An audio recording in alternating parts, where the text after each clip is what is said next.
Hello viewers, welcome to the channel. आज की इस वीडियो में हम करने वाले हैं क्लास 7 का हिस्ट्री का chapter 2 new kings and kingdoms के assertion reason question answers.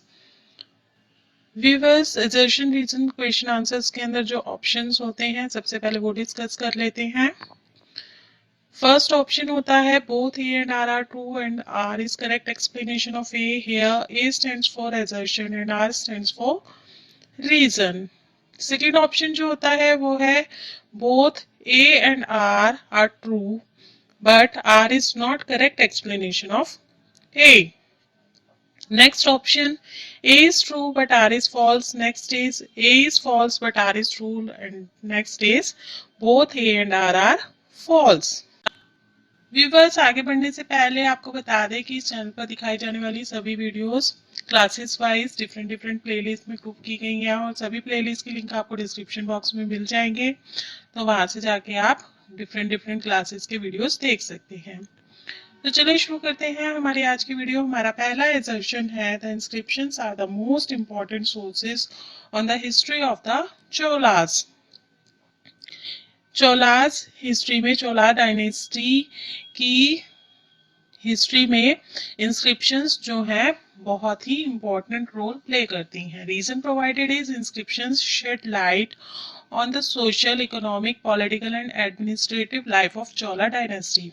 Reason कहता है कि ऐसा इसलिए है क्योंकि जो चोला डायनेस्टी के समय में जो इंस्क्रिप्शंस बने वो social life, economic life, political life और एडमिनिस्ट्रेटिव लाइफ के मतलब उनके बारे में बताते हैं। मतलब सभी चीजों के ऊपर इंस्क्रिप्शंस अवेलेबल हैं, जिससे कि हमें चोला डायनेस्टी को रिकंस्ट्रक्ट करने में बहुत हेल्प मिलती है। तो दोनों ही स्टेटमेंट ठीक लग रही है। Let's see the answer. Answer is A and R are, both A and R are true and R is correct explanation of A. दोनों ही स्टेटमेंट ठीक है और करेक्ट एक्सप्लेन भी कर रही हैं।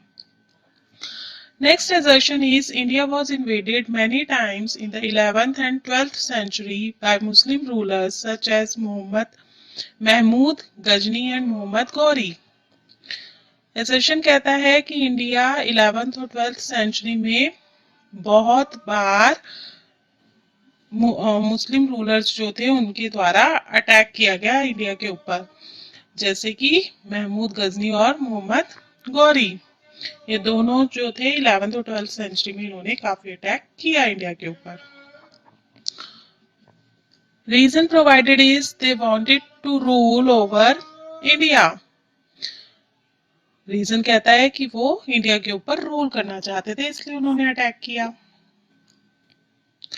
ऐसा तो नहीं है ना, क्योंकि महमूद गजनी भी चला गया था और मोहम्मद गौरी भी चला गया था बाद में। Let's see the answer. Answer is A is true but R is false.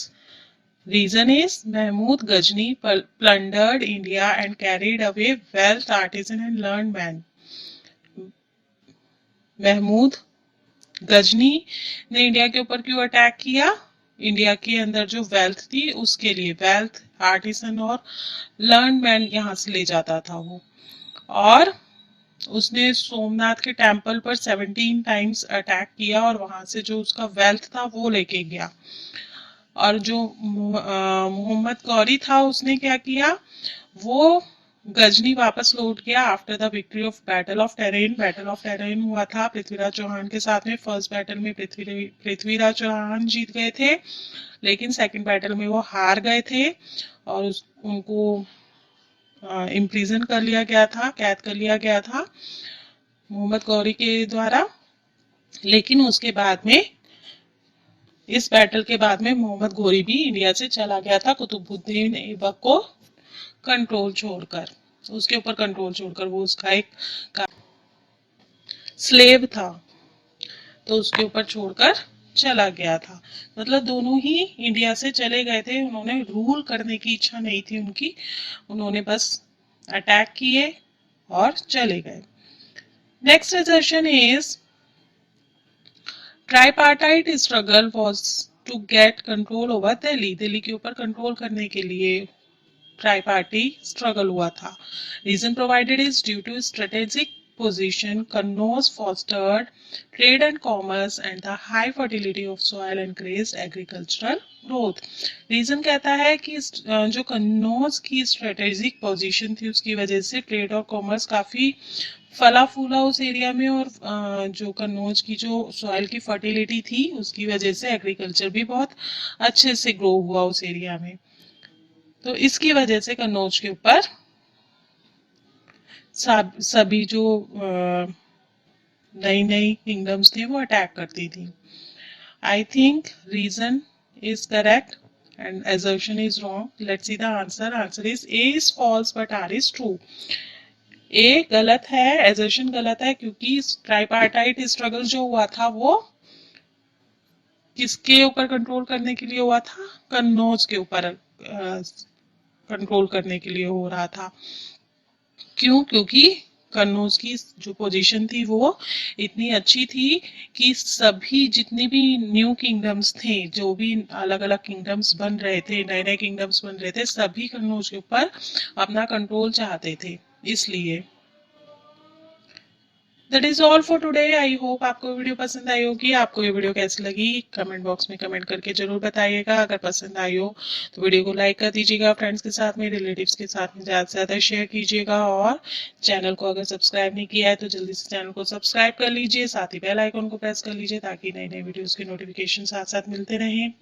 फिर मिलेंगे एक नई वीडियो में एक नए चैप्टर के साथ, तब तक के लिए बाय बाय।